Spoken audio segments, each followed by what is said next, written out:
Hey everyone, Alice here and welcome back to the Never Ending Tea Party.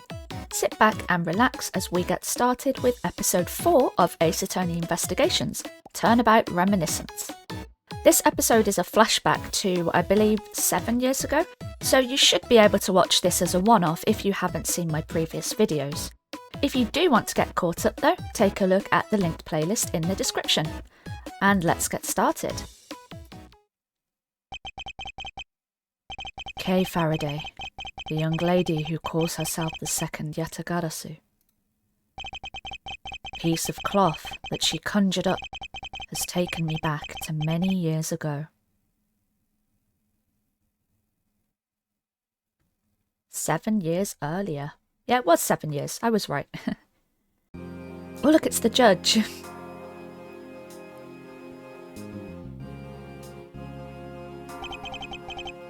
Yeah, that's right. I did it. I killed the guy. But it was the great thief Yatagarasu that told me to do it. I asked the defendant, just what exactly are you trying to say?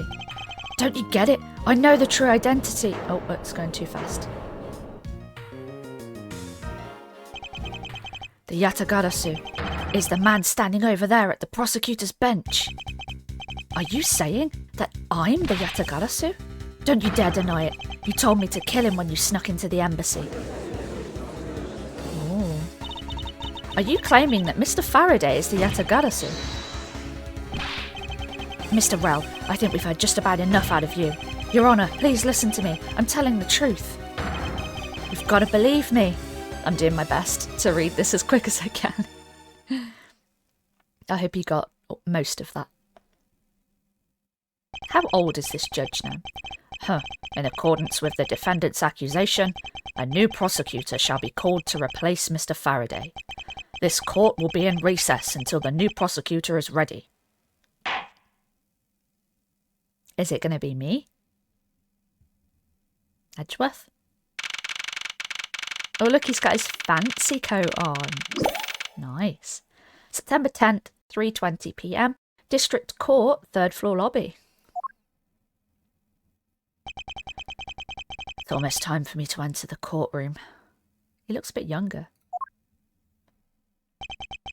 And so it is that my first assignment as a prosecutor will be as a replacement for a prosecutor who has been accused by the defendant. Edgeworth. Oh, I should have given him a much more. Sir.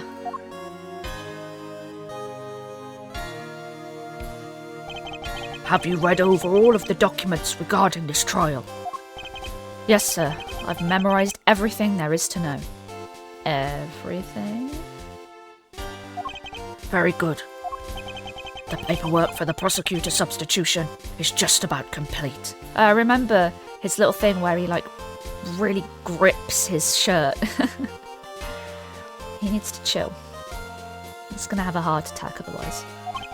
Edgeworth, always bear in mind that as your mentor, I, Manfred von Karma, will accept nothing short of perfection. Well, no pressure then, hey? I understand, sir. To have the chance to stand in court at such an early stage in my career, I am honoured and proud. As I have watched over your studies, I am giving you this very rare chance. Prove yourself. Crush the defendant's pathetic lies into oblivion. He looks so evil. Yes, sir. Okay, he looks like a villain. Be honest, I cannot remember the whole deal with Von Karma. I can't remember what... I know he was accused of falsifying evidence, but I can't remember whether that's true. I really need to replay the Phoenix Wright trilogy and the Apollo Justice one, to be honest. I think I only played the first one of that. Anyway. That such a legendary prosecutor would be watching and judging my performance. I have to be perfect in every way. Alright. Well, let's have a look around here. We have a look at this. A bulletin board. There are trial schedules posted on it. Trials scheduled for this week. Huh? There's only today's trial listed. This must be a mistake, or this country's judicial system is not working as it should be. A model of the courthouse. It's pretty well constructed. Huh? Hands and a face? Don't tell me this thing transforms. Yet I wonder for what other purpose could they have been made. That must be a reference I'm not getting. Shall we talk to Von Karma? Today's trial should have ended in just 1 minute. Because the defendant was picked up by the security camera, correct? Exactly. The killer had the gall to say that he only killed because he was instructed to do so. Even more outrageous is his claim that the case prosecutor, Byrne Faraday, gave the order. Faraday is such a fool. He's been cornered by his very own prey. Sir, are you an acquaintance of Mr. Byrne Faraday? Oh, here's a pathetic man who speaks nothing but nonsense. Nonsense? He once tried to explain to me a way of punishing those who cannot be brought to court. Those who cannot be brought to court? That is nonsense, for no man is above the law. Oh, Edgeworth, take a day off. Well, there are always a few exceptions. However, there is no reason to even deal with such individuals. A prosecutor is a guardian of the court, one with no obligation to outside matters. Thus, there is no reason to deal with such individuals, I see. Edgeworth, disgracing yourself as Faraday has will not be forgiven. I'm pretty sure we're not going to do that, considering this is a flashback. Have no fear. I will not let you down, sir. In place of the accused prosecutor, Byrne Faraday, I'll prove the defendant's guilt. Look at him. Oh, he's so young and so assured. Very good. I've secured an hour of recess for you to prepare to do just that. Show them all the power of Von Karma. Let's ask him about the trial. So, have you achieved a firm understanding of the case? Yes, sir. I have memorised everything that is written down in the case files. Well then, explain the case to me. I want to see if you really know what you're talking about. I haven't actually looked. Understood. A murder was committed on September 8th in front of the Codopian embassy. The victim, Mr. Deadman. Mr. Deadman, is that what that's about? I love the puns in this game. Mr. Deadman was a staff member at the embassy. The defendant in this case, Mr. Mackerel, was held for questioning the night of the incident as he was deemed suspicious. He was quickly placed under arrest for possession of the murder weapon, a gun. Furthermore, at the time of the murder, the great thief Yatagarasu had successfully infiltrated the Codopian embassy as well. At first, Rao claimed that he himself was the Yatagarasu, but that he did not kill Deadman. I wonder what he expected to gain from such a desperate lie. It's possible that he wants to go down while in the spotlight if he is found guilty. There truly is no limit to people's inanity. But I digress. Continue, Edgeworth. Yes, sir. During the trial, the prosecution presented the security footage that captured the murder. The footage clearly showed Mr. Rel as the murderer. The act of Mr. Rel firing the gun could be clearly seen from the visitors' gallery. Well then, what's the argument? You can't get much more proof than this, right? Upon seeing that, the defendant retracted his statement and admitted to the murder. I did it because I was told to. By the real Yatagarasu, Byrne Faraday. That sounds about right. However, you've forgotten one thing. While this may appear to simply be the murder of a Cadopian embassy staff member, people are actually referring to it as the second KG-8 incident. The second KG-8 incident? I'm very sorry, sir. I fear I failed to study hard enough. Oh. While even among the police, it's information that only a select few are privy to. Could you please enlighten me, sir? Oh, interesting. Sir, what do you mean by the second KG-8 incident? In order for me to tell you that, you must first learn about the original case. Take a look at these documents. This is a 3-year-old newspaper. Okay, I'll have a look at that. You have heard of the Amano Group scandal before, correct? Yes, I have. The secretary of Ernest Amano, the Amano Group's director, was arrested under suspicion of smuggling. Correct. CCU was an employee of the Amano Group and the sole witness to the smuggling operation. It was she who brought the crime to light. However, Miss Yu was silenced before she could testify in court. Wasn't a Cadopian embassy staff member arrested for the murder? Yes, a Cadopian by the name of Manny Cochin was the suspect. However, due to a lack of evidence, the case went unresolved. Lack of evidence? Ha! If only I was in charge of the case. I would have done everything in my power to prove his guilt. To make sure that all criminals are found guilty. My mentor really is dedicated. Faraday was the prosecutor on the case then, and he was as pathetic as ever. Mr. Faraday was in charge of the KG-8 incident as well? That's right. And now, once again, the victim of the case you are currently assigned to was someone who was scheduled to testify against that smuggling operation. It was probably Amano having them disappeared. And just like last time, the victim was murdered right before he was to testify. You're catching on. The victim was murdered just before his day in court against the smuggling organisation. His voice is difficult. I'm regretting this. Events are occurring almost exactly the same way as they did in the KG-8 incident.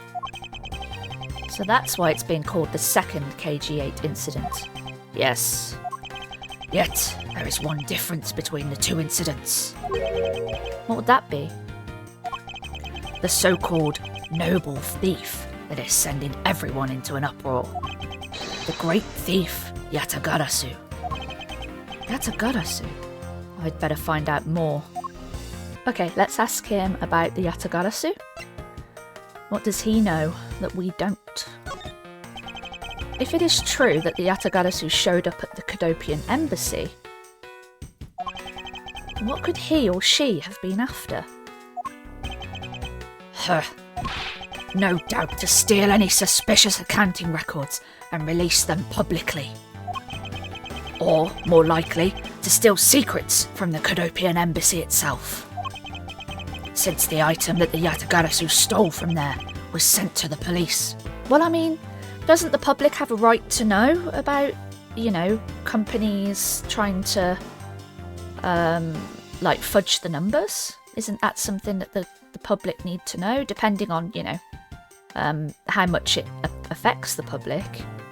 I don't know, if the Yatagarasu isn't killing people, they don't strike me as, especially hearing from Kay in the previous episode, the Yatagarasu doesn't seem like the kind of person or group of people who would murder. They seem kind of like hero thieves, like Robin Hood. What was it that the Yatagarasu sent to the police? I don't know the details. Anything related to the Yatagarasu is getting the top secret treatment. Still, I find it very ironic. By returning the stolen item to the police, it was proof positive that the Yatagarasu had infiltrated the embassy on the same day the staff member was killed. Criminals have a way of incriminating themselves, wouldn't you say? That would have to be the first time the Yatagarasu has left evidence behind, correct? Yes, indeed. I'm sorry, the voice is getting less gruff. If you wish to learn more about the Yatagarasu, then I suggest you ask Faraday. Mr. Faraday? He happens to be the prosecutor in charge of the Yatagarasu case as well. Huh. Well, that's going to get interesting then, isn't it, if he's accused of being the Yatagarasu? He's the prosecutor in charge of both the KG8 incident and the Yatagarasu case. Mr. Faraday really has a lot on his plate. Oh, whoops. Oh, it's Kay! What is it, little girl? She looks tiny. You're scary, mister. He is, though. Can you imagine being a child and seeing this guy? He looks like Dracula. Did you need something? I want to trade these coins with you. A fistful of dimes, quarters and pennies. But it looks like you've exactly $1. Is this what you want? Thanks, that's exactly what I needed. Could that child be here to watch the trial? How disrespectful for a child like that to be running around inside the courthouse. Well, she's not causing any trouble, Von Karma. She's just asking for change. Does no one have any respect for this country's judicial system anymore? No, clearly not. This guy he's gonna combust. He's gonna spontaneously combust. The paperwork for the prosecutor substitution is complete. Why you? Do you even know how much time there is left before the trial resumes? I'm so sorry. I can have you mopping up this courthouse instead of protecting it in an instant. It's no bother, sir. Not being completely prepared could prove to be a perfect handicap for me. Huh, a proud one you are. Oh look, he's doing Von Karma's pointing pose. You had better collect the evidence from Faraday and prepare yourself. It's time for your debut, Edgeworth. Let's do it. We got this, Edgeworth, don't worry. I'm ready to win this for you. Although, I thought Edgeworth's first case... We saw Edgeworth's first case. I don't think it was this one. Like I said, my memory's really fuzzy on the lore of these games. So if you know, though, feel free to let me know in the comments. Right, September 10th, 4 PM, courtroom number 3. I hope I don't have to read much more of Von Karma. My poor throat.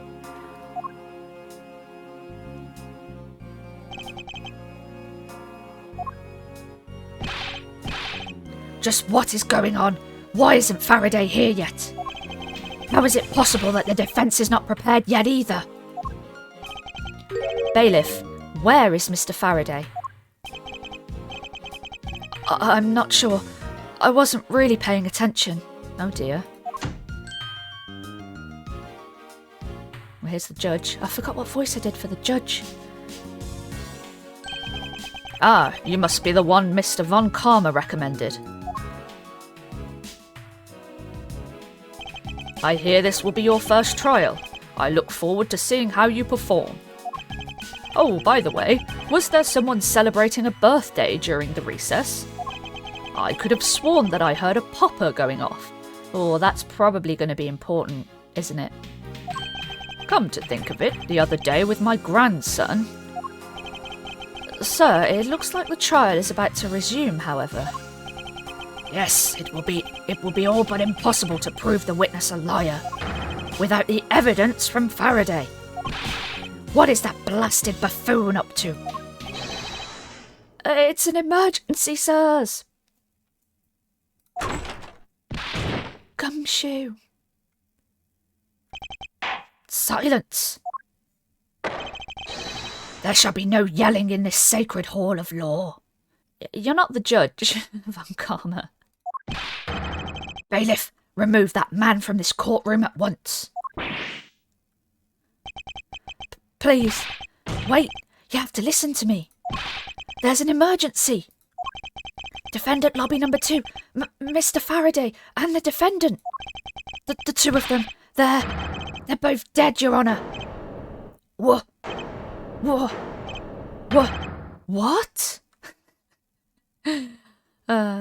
Of course they're both dead. Of course. Who didn't see that coming? If you didn't see that coming, you need to play more of these games. Okay, in the hallway then. Oh, he's running. Stay back.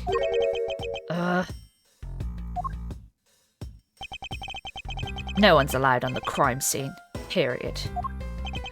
Just who does this oddball think he is? This is becoming quite the hotspot. Isn't she Mr. Rao's defense attorney?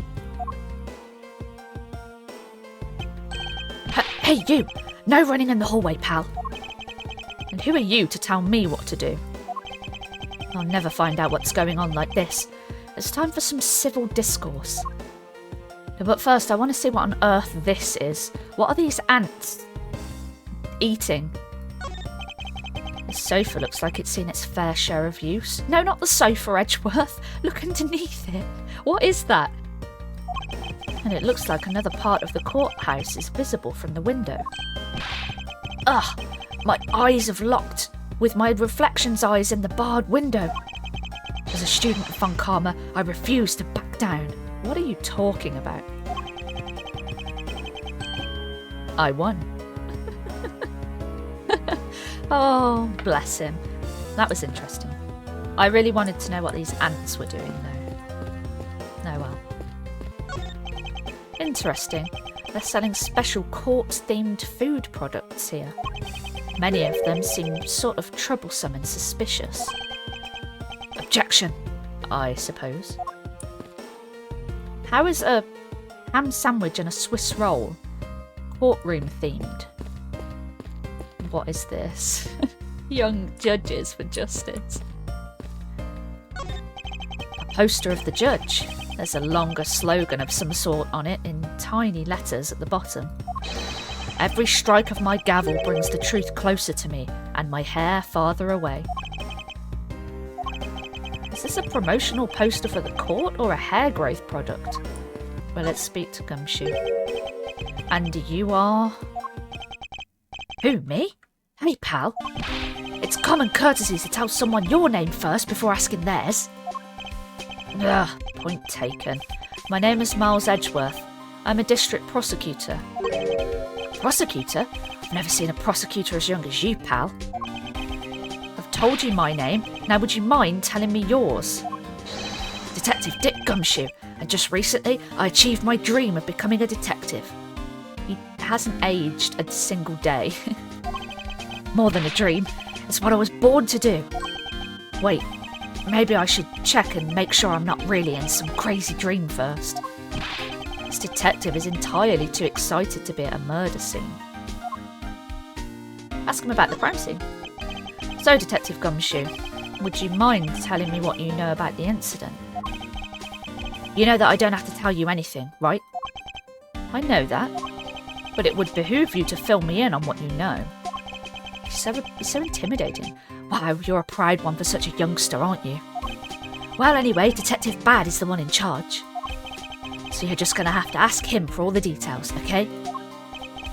As for me, I was guarding the door to defendant lobby number 2. So you were on guard detail.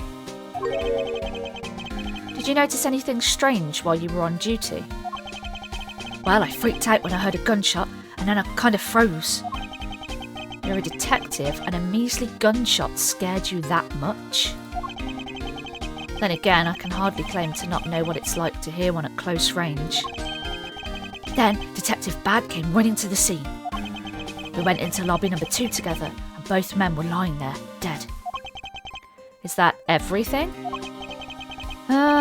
Yeah, that's it. I was in the hallway the whole time, but I didn't hear a single peep of a struggle. Interesting. Other than the gunshot, he didn't hear a single sound of commotion. Okay, that's interesting. Okay, let's go back out of this. I guess we'll talk to this guy. I'm guessing this is going to be Detective Bad. What a name. Excuse me, but who are you? Detective Terrell Bad. Homicide. I was informed of the situation and came as quickly as possible. So, how did you arrive and inspect the body before me? Faraday requested for me to testify in the trial. Plain and simple. Mr. Faraday requested that you be here. Crime scene. I like his theme tune. Has he got like bullet holes in his coat? Oh, that's an interesting design choice. Mr. Bad, just get another coat, please. I've already contacted HQ about the situation. I've got nothing to say to you, kid. Kid? I'm Mr. Faraday's substitute in today's trial. Therefore, I insist that you update me on the situation.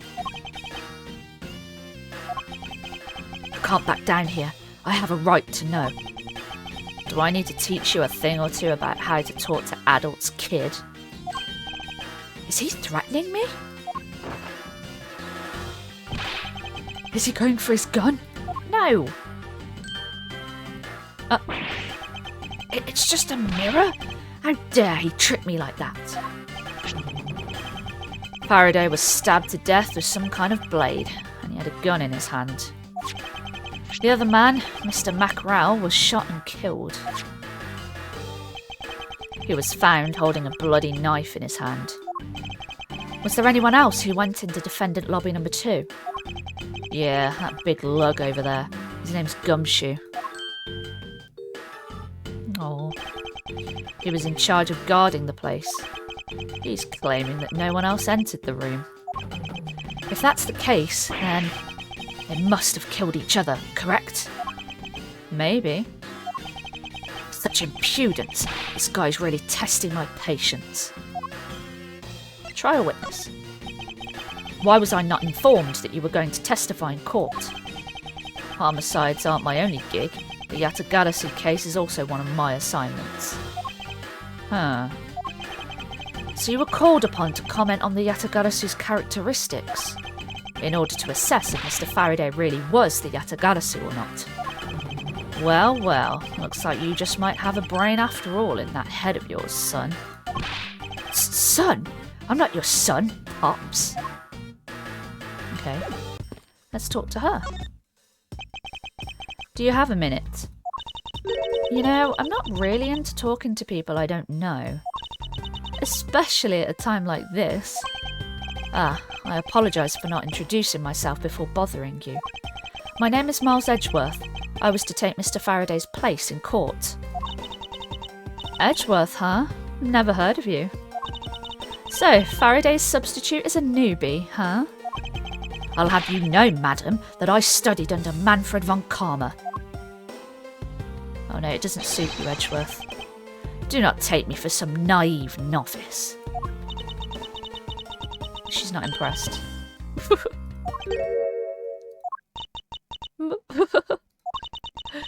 Do not take me for some naive novice.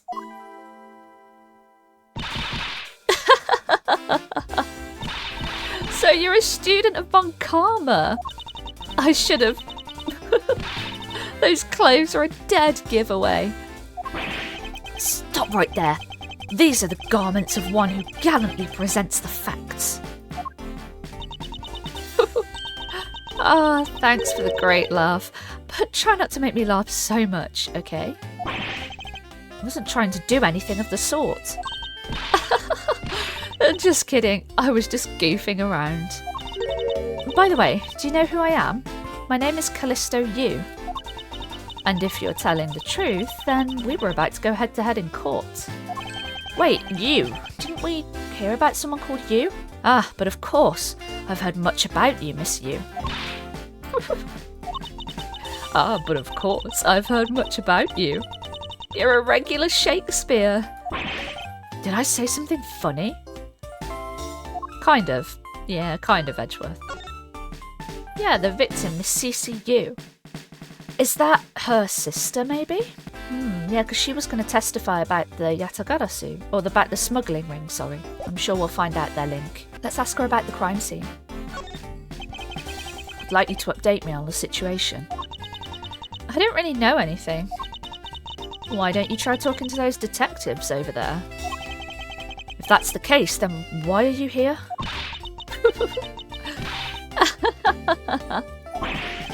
Oh, what's so funny?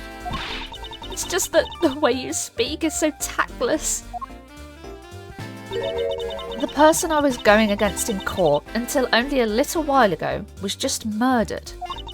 It's not like I could go back into the courtroom pretending as though nothing happened. That's a good point. I apologise for asking such an insensitive question. It's fine, don't worry about it. Miss Yu, there is someone here who wishes to see you. Who is it? A Cadopian Embassy staff member by the name of Manny Cochin. What? Oh, it's the one that we were just looking at. He was accused of murdering CCU. What's going on? Detective Bad and Miss Yu's moods just changed all of a sudden. Wait a second. Wasn't Manny Cochin? Yeah, look. He was found not guilty of murdering her. Just before she was about to testify, if I remember correctly. I'll be right there. It's nice to see you again, Miss Yu. Why are you here? I have no desire to ever see you again. Now. Actually, would you mind stepping outside for a brief chat? Fine, let's go. Oh no, it's Von Karma. Bad. Von Karma, it's been a long time. I knew you would show up. You usually do when the Yatagarasu is involved, and I see this case is no exception. Do you know Detective Bad, sir? Yes, he's like an old bloodhound that never leaves the scene of a crime. If only he would get a promotion and move on. It's the crime scene where a detective is most useful and effective. It's not like I don't know that. Moving on though, Bad. The man that I just passed by. Was he not the suspect from the KG8 incident? So I was right. Just what is that man doing, wandering around here? Well, if he was found not guilty, he's got every right to, I suppose. That Faraday. I can't believe he let such an easy catch get away. Imbecile. I would have proved his guilt in 3 minutes. Von Karma, I think you've said enough for now. It's in poor taste to speak like that about the departed. Very well. Back on topic. I'm placing Edgeworth in charge of the investigation here. Objection! Who is objecting? Oh no. Franziska. Papa, how can you place him in charge? Franziska, what are you doing here? I'm here for summer vacation. What else?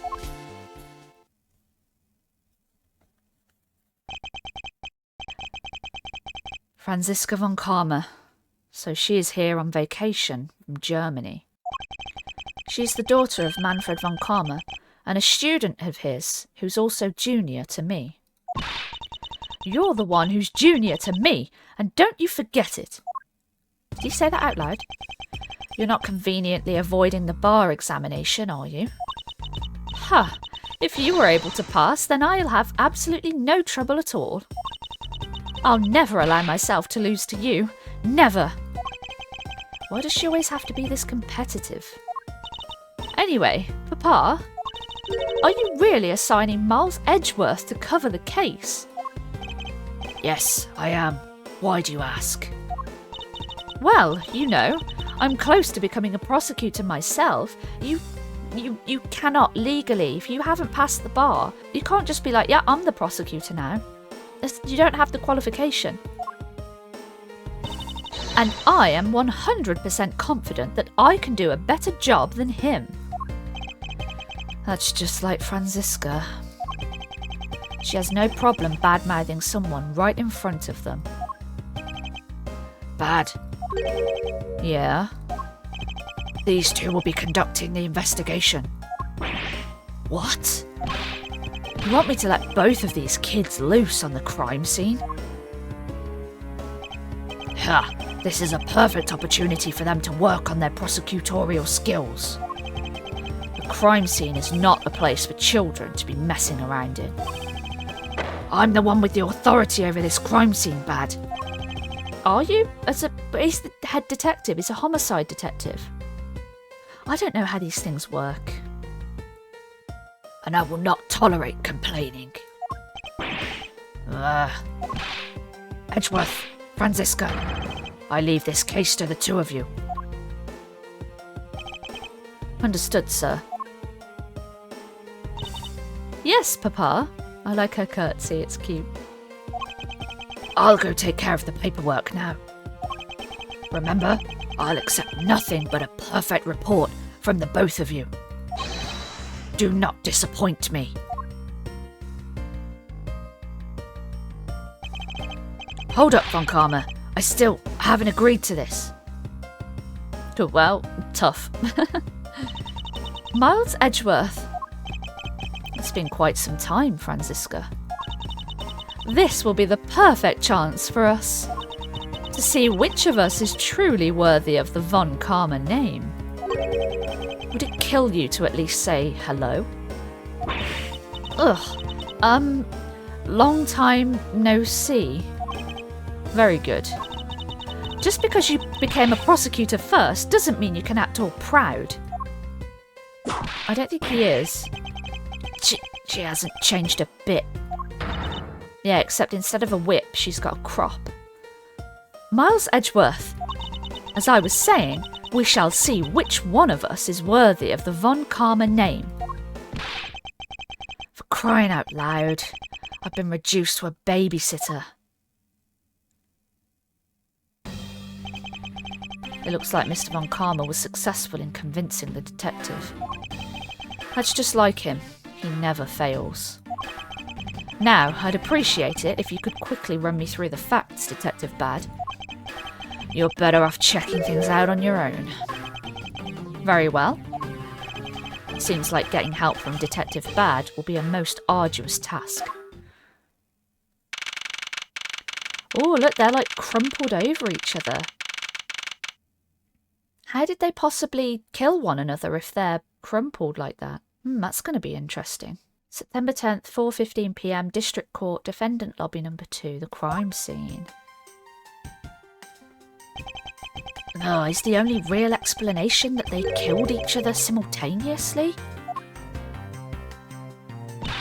Miles Edgeworth, you should listen to someone until they are finished talking.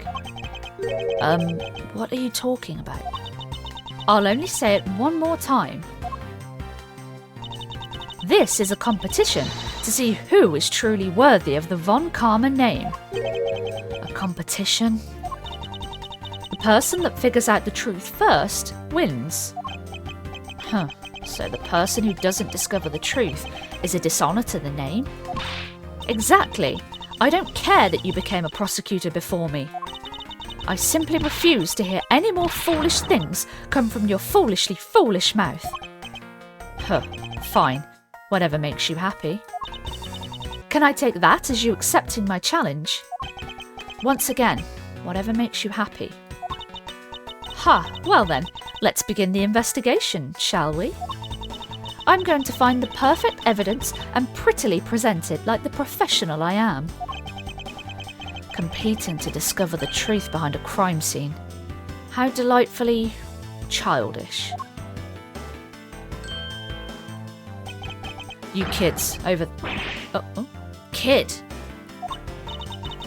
Serves you right, Miles. He just called you a kid. I said kids. kid. How dare you call me a kid as well? I'll do what I please, and I won't allow you to cause a ruckus on my crime scene. Hey, big guy, you're going to watch over these two. Yes, sir. Detective Bad, sir. Now, do what I say from now on, kids, okay? You'd better not get in our way, Scruffy. You'll feel the bite of my whip if you do. Oh, then you, prosecutor boy. Let's get your investigation started already, alright? Great. Now even that detective is treating me like a child. Yeah, well, she's got a weapon that she is not afraid to use, so of course they're going to be frightened of her. Alright, it's time to get investigating. Get a move on, prosecutor boy. My name is Miles Edgeworth, and if you were to call me prosecutor boy one more time, it will be my duty as a prosecutor to look into your monthly salary. What? And what would you do with my salary after you saw how much it was? That's up to you now, isn't it? Really? Sounds good, pal. He's so naive. Yeah, but that's why we love him, Edgeworth. It's his charm point. Okay. Let's have a look around. Oh, okay, maybe not. Detective Bad, may I have a word with you? What is it? It appears that both a knife and a gun were used as murder weapons. Yeah, it does. That leads us to our first question of the investigation. Where did the men acquire the weapons? The gun was inside of Faraday's bag. It was a piece of evidence that was presented in the trial earlier today. It was used to kill the Cadopian Embassy staff member. But I never heard anything about the knife. Mr. Rowell was being held by the police. There's no way he could have brought it in. Which means it's possible that Faraday had the knife on him from the start as well. Could it have been a piece of evidence that had yet to be presented? But then, why doesn't Detective Bad know about it? Wait, what if... It's possible that Mr. Faraday brought the knife in under the guise of prosecutorial evidence. He could have then brought it out and attacked Mr. Rowell with it. Huh. Maybe you've got a brain in there after all, kid. Yeah. Is he going to treat me like a child forever? It looks like Mr. Faraday attacked Mr. Rowell first, who then counter-attacked. That's the only logical conclusion you can draw from a scene like this. Not yet. I feel that it's much too early to be drawing conclusions already. I must first find conclusive evidence so as to protect the honour of the Von Karma name. Okay. Well, let's have a look at this here. Why are there plastic bags scattered all around? These bags are for keeping evidence safe, pal. I know that much, Detective. You sure are good at this stuff, aren't you, pal? Normally I'd be happy when someone compliments me, but when it's this guy... Anyway, could these plastic bags be evidence of a fight between the two men? Maybe. Let's have a look around... Ooh, tea! Let's have a look at this. There are some plastic bags stacked up on the table. Yeah, but what about the teapot, though? There's a tea set too, but there doesn't seem to be any sign of a disturbance. Yeah, the table's all neat and tidy. Oh, okay, so if they were having a scuffle, surely this would be all over the floor and things like that. Maybe they were super quiet in their scuffle. After all, I didn't hear anything from out in the hallway, you know. Maybe the plastic bags scattered on the floor are throwing us off. What about this bag? Is this Faraday's bag? There's some stuff in the bag, pal. I suppose this was Mr. Faraday's bag. It's probably the trial evidence I was supposed to collect from him. This is the evidence? I'd better not touch it. I'll leave prints on it. Do you just not pay attention to anything you do? Oh, leave him alone, Edgeworth. What about the TV? Oh, the window. I suppose I was a bit too close to it. The window is open and... there's a fresh flowery scent in the air. Oh, the flowers in the garden down there are so gross and ghastly. Do you think maybe you could try offering something useful for a change? Well, at least there's no way someone escaped through this window, pal. They wouldn't wake up and smell the flowers after a fall from the 3rd floor. Are you willfully ignoring the fact that there are also iron bars on the window? Ah, yeah. Well, in the courthouse, I suppose there'd have to be some way to prevent people from escaping facing justice. Yeah, I guess there's that too. Either way, no one could get through these windows, right? They thought of everything when they were designing this courthouse. Very nice. Alright, let's have a look at these bodies then. It looks like Mr. Faraday fell on top of Mr. Rell. At first glance, it seems like they must have killed each other, however. Using logic, the only logical conclusion is... Aha! What was that outburst for? My detective's instinct just hit real hard. It was Mr. Rell that fell first, see? You don't need a detective's instinct for that. It's common sense. But I suppose we won't know much more than that until after I examine the bodies. Okay, let's have a look-see. Well, let's look at these bloodied bags. Why are there plastic bags scattered all around? Those bags are for keeping evidence safe, pal. I know that much, detective. You sure are good at this stuff, aren't you, pal? Normally I'd be happy when someone compliments me, but when it's this guy... Anyway, could these plastic bags be evidence of a fight between the two men? Maybe they were fighting over that. Oh, what's that on his hand? His hand is all black down here, see? I wonder what this could be. Is he left-handed? Was he writing something? If you look closely, this blotching pattern resembles an ink stain. An ink stain? Yes, I usually get ink on my own hand when I use my feather pen. A feather pen? Never seen one before. Sure you aren't just making it up, pal? Oh, gumshoe. Looks like Mr. Rell died with the knife in his hand. There's some blood stuck on it. Then he must have used this as a weapon. Yep, no doubt about it. Was Mr. Faraday carrying this on his personage? Did he bring this as a piece of evidence for the trial? Or did he bring it with a very different intention in mind? I should jot some notes down about it. Okay. Let's look at the gun first. Looks like Mr. Faraday died while holding the gun in his right hand. So he shot Mr. Rell and then fell on top of him while still gripping onto the gun? I guess that does seem kind of strange, huh? I mean, why would Mr. Faraday know how to fire a gun? It's not exactly rocket science. Even I know how to pull a trigger. Although I doubt I'll ever need to use one. I hope I never have to fire a gun either, pal. It sure does look cool to hold a gun in your hands. It appears that the police's screening procedures need a thorough review. Yeah, how did someone like Gumshoe get into the police? And then become a detective?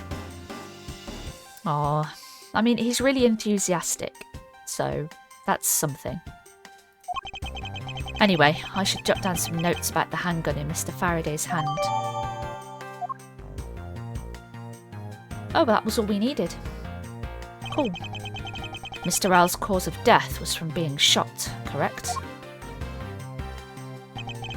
That's what we think, but it's hard to tell with him lying face down. Death is bad enough, but it's truly lamentable that someone would try and hide the truth. Are you sure they were trying to hide something? I can't confirm Mr. Rell's cause of death was with his body positioned like that. Detective Bad, I'd like to examine the bodies in further detail if possible. What's this? You're not able to form a theory with them the way they are? I believe an examination of the bodies is vital to finding the perfect evidence, don't you? Huh, I suppose you do have a point. Well, hurry up and get on with it. Labby. Yes, sir, we've taken enough photos of the scene, sir. And there you have it. Do you not approve? Of course not. What? Investigation of a crime scene is the work of a detective, so don't touch a thing. Hey, big fella, turn over the bodies for me, will ya? Okay. Please forgive me, Mr. Faraday, sir. Gumshoe, do not get emotionally involved. Remember, you're a detective. Yes, sir. Understood, sir.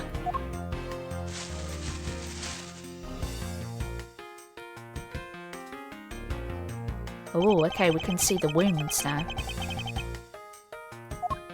Let's take a look at this guy first. Let's have a look at the bullet wound. Shot in the chest. Takes some guts to fire a gun in a courthouse.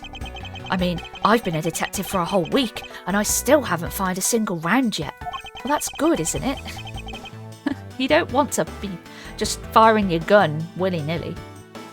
There aren't any burn marks on his clothes. That must mean... Wait, burn marks? A round grows very hot as it is discharged from a firearm. Therefore, burn marks are usually left when a shot is fired from point-blank range. Ergo, Mr. Rao must have been shot from at least a yard or two away. You sure do know a bunch of neat stuff for your age, pal. Apparently, this detective has as much common knowledge as your everyday marsupial. Aw, that's not nice. Poor Edgeworth. Poor Gumshoe. Edgeworth's so mean to him, even when they first met. So I guess there's nothing new there. Okay, let's take a look at this weapon in more detail then.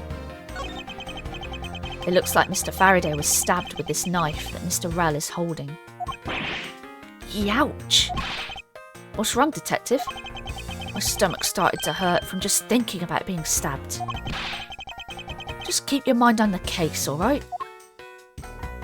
What's this? There's something in his breast pocket.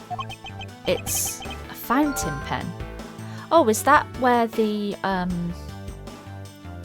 ink stain has come from? Yeah. Hey, you know, I always keep a pencil behind my ear. It's because Detective Bad is always telling me you should always write your name on everything you own. Yes, somehow you do strike me as quite a forgetful individual. Let's have a look at the knife wound.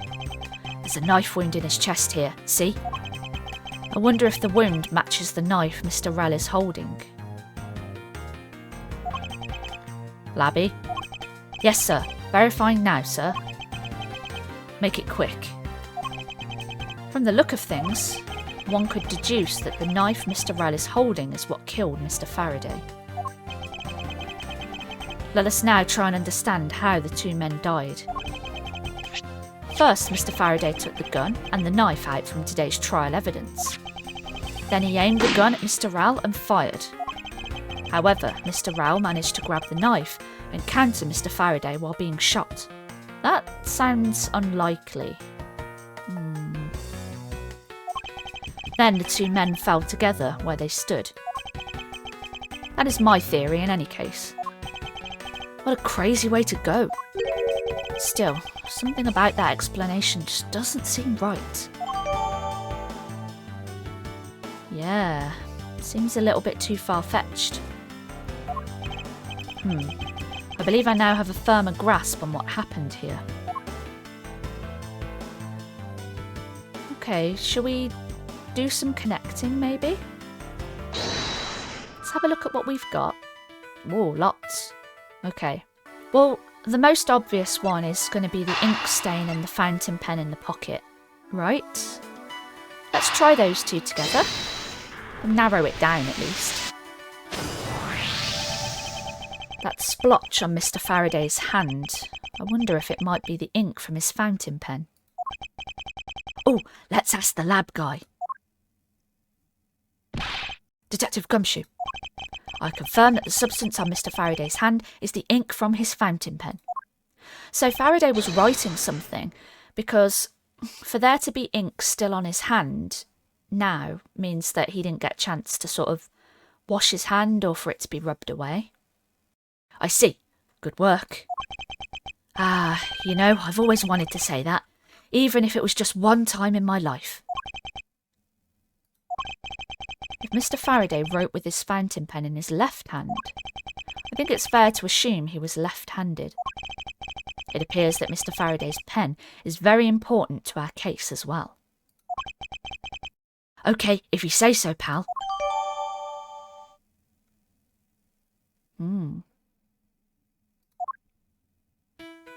Right, what else have we got? Neat and tidy table and the plastic bags strewn about.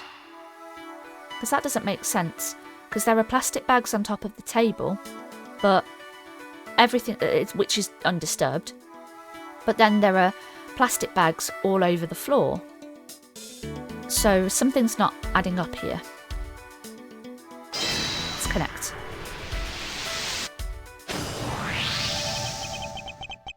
There is a very tidy pile of plastic bags on the table, and yet a portion of them wound up scattered on the floor as well. It's not likely that the ones on the floor were knocked over during a struggle. In which case, might there not be another explanation as to how they got there? Another reason? I believe it's possible that the blood on the outside of the bag is related somehow.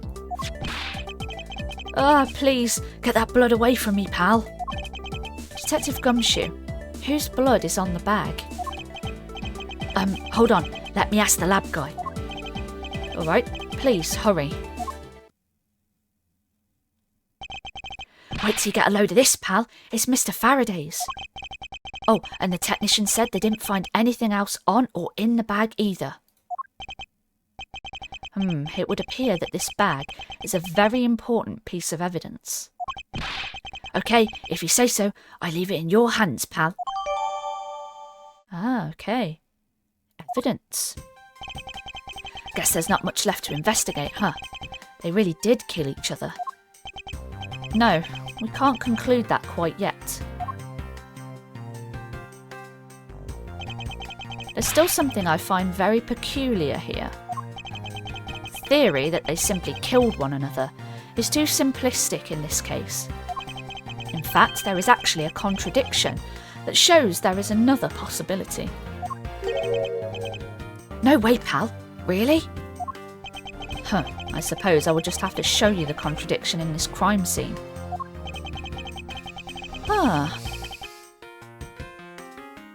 Oh. Faraday's left-handed. He's got the gun in his right hand. Yeah, that must be it.